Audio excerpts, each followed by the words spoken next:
কলিজা ঠান্ডা করা ডাবের পুডিং, মজার ডাবের পুডিং খুব সহজে বানিয়ে ফেলা যায়। আসেন আমরা দেখি খুব সহজে কিভাবে ডাবের পুডিং বানানো যায়। প্রথমে ডাব থেকে পানিটা বের করে নিয়ে এতে 1 চামচ আগার আগার পাউডার দিয়ে দিলাম। আমি এই আগার আগার পাউডারটা ব্যবহার করেছি, যার যেটা সুবিধা সে সেটা ব্যবহার করবেন।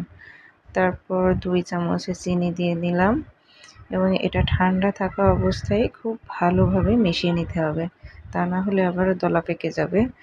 এরপরে চুলায় বসাই দিয়ে এটা অনবরত নাড়তে থাকতে হবে যত সময় না ঘন হয়ে আসে। এটা যখন ফুটে উঠবে 1-2 বার বলক আসার পরে যখন একটু দেখা যায় যে আঠালো আঠালো হয়েছে, এই সময় এটা নামিয়ে ফেলতে হবে।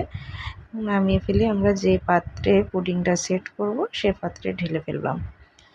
তো এরপরে আমরা যে নারিকেলের যে শাঁসটা থাকে ওটা ছোট ছোট করে কুচি কুচি করে এর ভিতরে দিলাম। যখন খাওয়া হবে পুডিংটা তখন মুখে পড়লে বেশ ভালোই লাগবে, দেখতেও বেশ সুন্দর লাগে। এই জন্য ছোট ছোট করে আমরা এর ভিতরে দিয়ে সেট করলাম।